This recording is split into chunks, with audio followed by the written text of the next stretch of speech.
이제 고린도 교회에 다시 파송이 되어서 거액의 연보를 예루살렘 교회로 이제 가져갈 연보를 가져올 그런 일꾼들을 선출하는 바울이 그런 일꾼들을 선출하는 그런 기사를 담고 있습니다.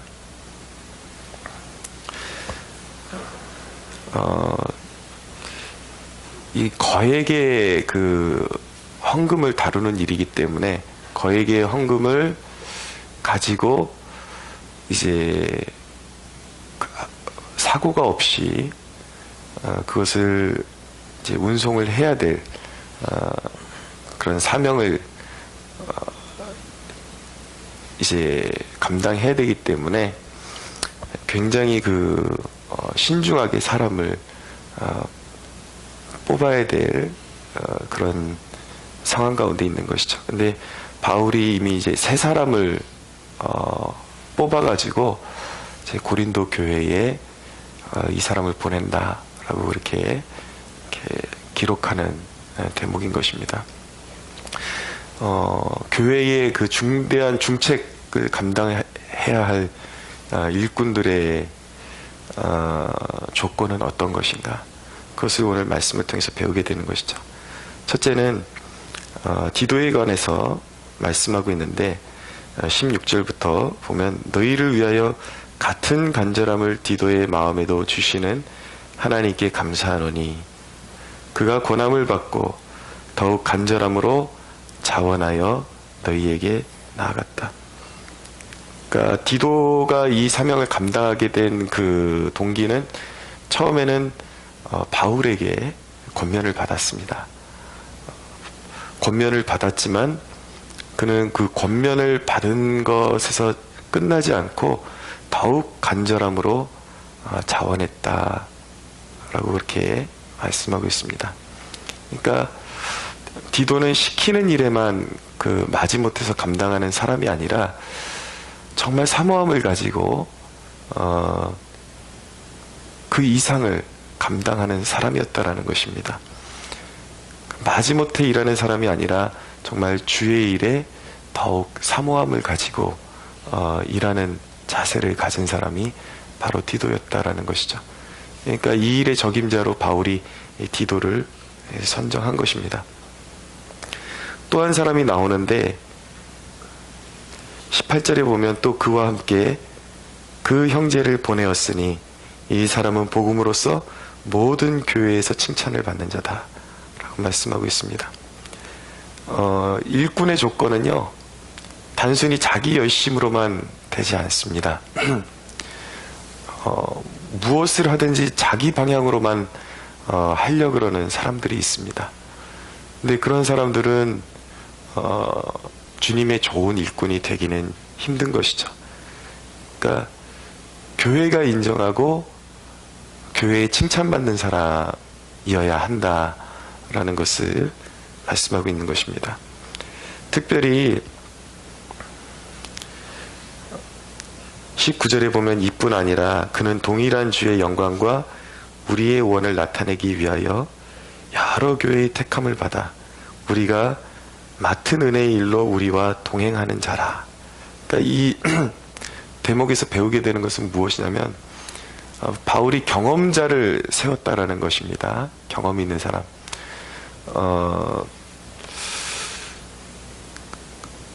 처음 일하는 사람도 일을 감당하지 못할 이유는 없지만 분명한 것은 처음 교회의 일을 감당하는 사람들을 굉장히 바울이 조심한다라는 것을 성경에서 배우게 됩니다. 그러니까 직분자를 세울 때에도 사명자를 세울 때에 초신자는 사명자로 그렇게 어떤 중책을 맡기지를 않았습니다. 왜냐하면 그 마음의 그 교만함에 이미 내가 이 정도 성장했구나라는 그런 교만함에 빠질 우려도 있었고, 그리고 또 한 가지는 무엇이냐면 자기 뜻대로 일하려고 하는 사람은 교회에 유익을 끼치기보다 해를 끼칠 위험성이 더 많기 때문인 것입니다. 그래서 교회의 어떤 중대한 일을 처음 감당하게 되는 사람이 있다면 중요한 것은 무엇이냐면 경험자의 조언을 잘 경청하면서 그 일을 감당하려는 그런 겸손한 자세가 필요하다는 것이 굉장히 중요한 것입니다. 또 하나 중요한 일을 맡을 그 일꾼의 조건은 무엇이냐면 또 한 사람이 나오죠. 22절에 보면 또 그들과 함께 우리의 한 형제를 보내었노니 우리는 그가 여러 가지 일에 간절한 것을 여러 번 확인하였거니와 이제 그가 너희를 크게 믿음으로 더욱 간절하니라. 이 또 한 형제, 그러니까 디도가 첫 번째 선출되었고 적임자로, 그 다음에 아까 말씀드렸던 18절에 나오는 한 형제, 그 다음에 22절에 나오는 또 한 사람이 나옵니다. 한 형제. 근데 여기서 우리가 주목해 봐야 될 단어는 무엇이냐면 여러 번이라는 단어입니다. 우리는 그가 여러 가지 일에 간절한 것을 여러 번 확인하였거니와, 그러니까 일꾼을 세우는데 단순하게 한순간에 열심을 가진 사람을 세운 게 아니라 여러 번 테스트하는 과정을 통해서 일꾼을 세웠다라는 것을 배우게 되는 것이죠. 그러니까 사람을 세우는 데 있어서 얼마나 신중했는가를 보게 되는 것입니다. 근데 여러 번 확인했다, 이 대목에서 아주 중요한 인사이트를 배우게 되는데 주의 일을 감당하려면 한순간에 끌어올랐다가 다시 그 열의가, 주의 일을 감당하겠다는 열의가 식어지는, 쉽게 말해서 변덕이 있는 사람은 주의 일을 감당할 수 없다라는 것입니다. 거듭거듭 확인했을 때에 동일한 의지가 있고 변치 않는 마음으로 그 일을 감당하고자 하는, 주의 일을 감당하고자 하는 사람, 이런 사람이 교회에 쓰임받기에, 하나님의 나라에 쓰임받기에 적합한 사람이지, 자기의 감정에 따라서 어느 때는 정말 산을 넘길 만한 믿음으로 이야기했다가 조금만 시간이 지나면 또 딴소리하고, 처음에는 뭐든지 맡겨주면 감당할 만한 열의를 보여줬다가 조금 마음이 식어지면, 여러분 기도도 그렇고요, 봉사도 그렇고 모든 헌신도 하나님 앞에 귀히 쓰임받는 사람이 되려고 그러면 변덕이 있어서는 안 됩니다. 그래서 사람을 판단할 때에 이 부분이 굉장히 교회가 조심해야 되는 부분인데, 그냥 겉으로 보기에만 뜨겁고 그냥 다 뭔가 해낼 것 같은 사람을 무작정 중요한 일을 감당하도록 시켜서는 안 된다라는 것이죠.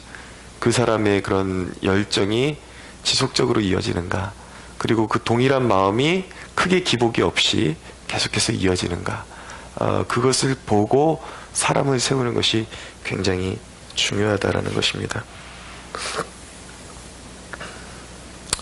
우리가 주님의 일을 잘 감당하기 위해서 필요한 일들이 있습니다. 주님의 일을 잘 감당하기 위해서는요, 자기의 사욕이 있어서는 안 됩니다. 특별히 큰 일을 감당함에 있어서 이렇게 특별히 이런 큰 어떤 물질에 관한, 물질이 개입되는 사역에 있어서 정말 그리스도인은 마음의 깨끗함을 가지고 주의 일에 임해야 되는 것이죠. 하나는 또 하나는 무엇이냐면 팀으로 일하는 것을, 팀워크를 맞춰서 일하는 것을 배울 수가 있어야 하나님의 교회에서 좋은 일꾼으로 쓰임받을 수가 있습니다. 왜냐하면 이런 중요한 일일수록, 특별히 어떤 물질이 개입된 일일수록 굉장히 유혹을 받기도 쉽고 사사로운 그런 어떤 오해도 받기가 쉽죠. 그러니까 서로를 견제해 줄 수 있는 사람들이 필요한 것입니다. 중요한 일일수록. 그래서 중요한 일일수록 하나님의 교회에서 사명을 잘 감당하려면 자기 뜻대로만 하려고 하는 것이 아니라 서로가 서로에게 자신을 내어줌으로 말미암아 하나가 되어서 마음을 맞춰서 일할 수 있어야 교회의 훌륭한 일꾼이 될 수가 있는 것이죠. 한 가지 중요한 것은 무엇이냐면 그렇게 까다로운 조건들을 내가 맞춰가면서까지 그렇게 교회의 일을 감당하고 싶은 생각은 없다. 나는 그렇게 복잡한 일을 감당하고 싶은 생각까지는 없다. 그런 식으로 교회를 다니는 사람들이 있습니다. 그런데 여러분, 교회의 일꾼 되는 것은 굉장히 영광스러운 일인 것입니다. 그냥 신앙생활하면서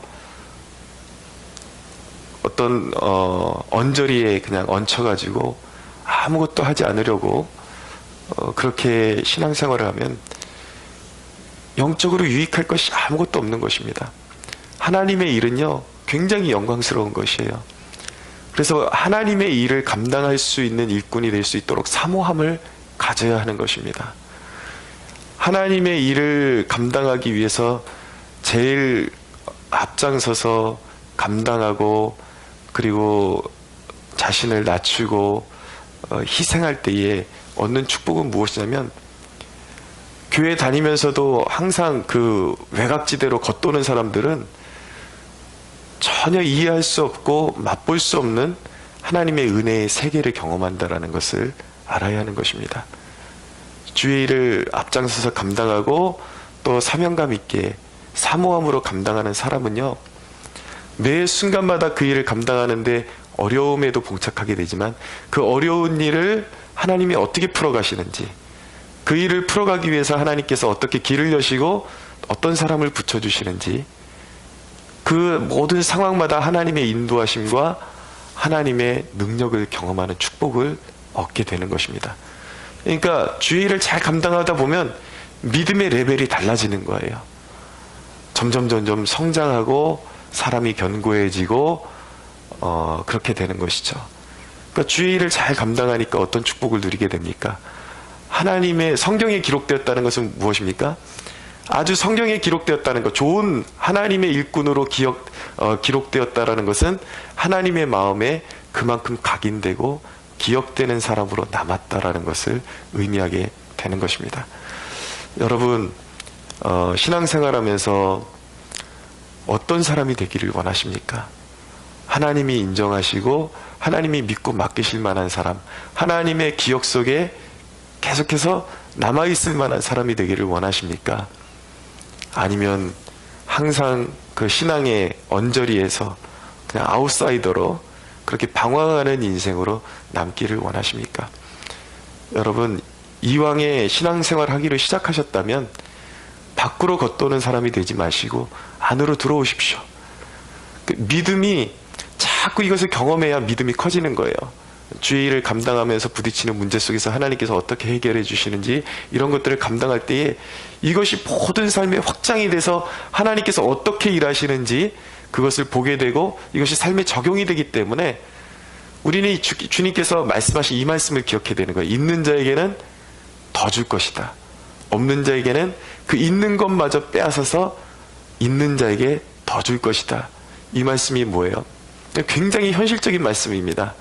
은혜를 사모하고 주의 일을 감당하고 은혜를 사모하는 사람에게는 계속해서 하나님께서 무언가 깨닫게 해주시고 길을 열어주시는 것을 보여주시니까 이 사람의 믿음은 계속 장성하고, 그리고 모든 삶에 그것을 적용하니까 믿음의 분량, 그의 지경이 더욱더 넓어지고 계속해서 확장될 수밖에 없다라는 것입니다.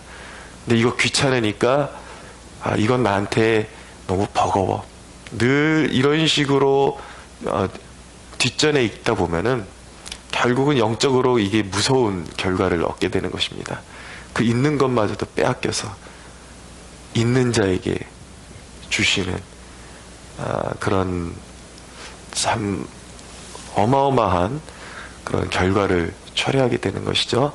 사랑하는 여러분, 정말 교회가 여러분들에게 중요한 일도 서스럼 없이 믿고 맡길 수 있을 정도의 그런 영적인 자격, 좋은 조건들을 갖출 수 있도록 사모하고, 그렇게 하나님의 사람으로 하나님의 선한 일을 감당할 수 있는 사람으로 세워지는 축복이 있게 되기를 축원합니다.